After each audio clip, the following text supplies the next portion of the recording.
Hello everyone, स्वागत है आप सभी का शिक्षा संकल्प के इस ऑनलाइन यूट्यूब प्लेटफॉर्म पर। दोस्तों, आज के इस स्पेशल वीडियो के माध्यम से हम लोग जानेंगे डीएलएड कोर्स के बारे में। जिन भी छात्रों को, जिन भी स्टूडेंट्स को बिल्कुल भी जानकारी नहीं है डीएलएड कोर्स के बारे में, इस वीडियो में हम लोग विस्तृत पूर्वक चर्चा करने वाले हैं। आप सभी लोग अंत तक बने रहिएगा। तो आइए बिना किसी देरी के हम लोग शुरुआत करते हैं। सबसे पहले हम लोग बात करेंगे डीएलएड कोर्स होता क्या है। दोस्तों, डीएलएड कोर्स जो होता है ये एक डिप्लोमा कोर्स होता है, ठीक है। 2 साल का कोर्स होता है। यदि आपका सपना है प्राइमरी शिक्षक बनना तो आप लोग इस कोर्स को परस्यू कर सकते हैं, यानी इस कोर्स को आप लोग कर सकते हैं। 2 साल का कोर्स होता है, 4 सेमेस्टर इसमें होते हैं, ठीक है। उम्मीद करता हूं कि ये पॉइंट आप लोग समझ गए होंगे। आगे बढ़ते हैं। अब दूसरा पॉइंट हम लोग जानेंगे कि योग्यता क्या होती है। दोस्तों, इसमें एलिजिबिलिटी जो होती है वो होती है ग्रेजुएशन, यानी फॉर्म भरने के लिए जो है ग्रेजुएशन इसमें जो है आपका चाहिए।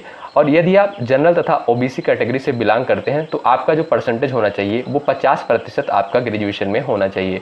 और यदि आप एससी तथा एसटी कैटेगरी से बिलोंग करते हैं तब आपका जो है 45% में ही काम चल जाएगा, ठीक है।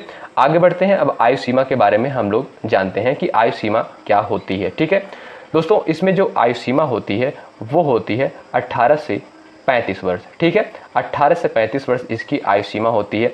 फीस के बारे में हम लोग जानते हैं। सबसे पहले हम लोग जान लेते हैं कि फॉर्म फीस कितनी होती है, यानी फॉर्म भरने के लिए फीस कितना लगता है। उसके बाद हम लोग जानेंगे प्राइवेट कॉलेज की फीस कितनी होती है और गवर्नमेंट कॉलेज की फीस कितनी होती है डीएलएड करने के लिए। तो सबसे पहले हम लोग जानते हैं कि फॉर्म भरने की फीस यहाँ पर कितनी होती है।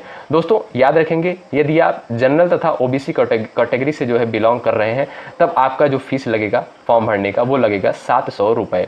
यदि आप एससी तथा एसटी कैटेगरी से बिलोंग कर रहे हैं तब आपकी जो फीस लगेगी वो लगेगी 500 रुपये।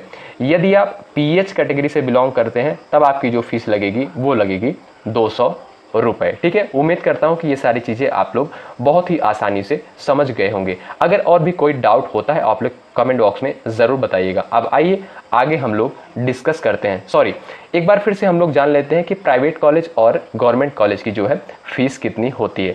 दोस्तों, गवर्नमेंट कॉलेज की जो फीस होती है वो होती है 10,600 रुपये, ठीक है। और प्राइवेट कॉलेज की जो फीस होती है वो होती है आपकी 41,000 रुपये, ठीक है, पर ईयर, ठीक है।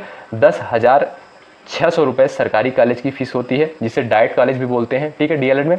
और 41,000 रुपये लगता है आपका प्राइवेट कॉलेज। ये 1 साल का है, ठीक है। तो आप लोग उम्मीद करता हूँ कि समझ गए होंगे। आइए अब आगे बात करते हैं कि यह कोर्स कितने वर्ष का होता है। हमने अभी आपको बताया है कि ये कोर्स दोस्तों जो होता है 2 वर्ष का होता है और 4 सेमेस्टर होते हैं, ठीक है। 1 साल में आपके 2 सेमेस्टर होते हैं, 6 महीने पे इसका पेपर होता है, ठीक है।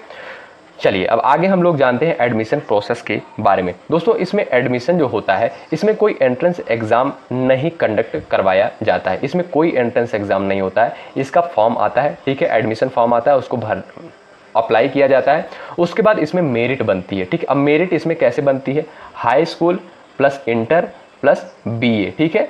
इन तीनों को मिलाकर, इन तीनों के परसेंटेज को जोड़कर जो है मेरिट बनती है। उसी के आधार पर जो है इसमें प्राइवेट और गवर्नमेंट कॉलेज का अलॉटमेंट किया जाता है। जिसका अच्छा रहता है, जिसका अच्छा परसेंट बनता है, उसका जो है इसमें जो है गवर्नमेंट कॉलेज या डाइट कॉलेज मिलता है।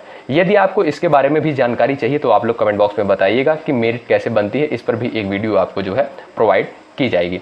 दोस्तों, अब हम यहाँ पर जानेंगे जो है फॉर्म भरने के लिए कौन कौन से डॉक्यूमेंट लगते हैं।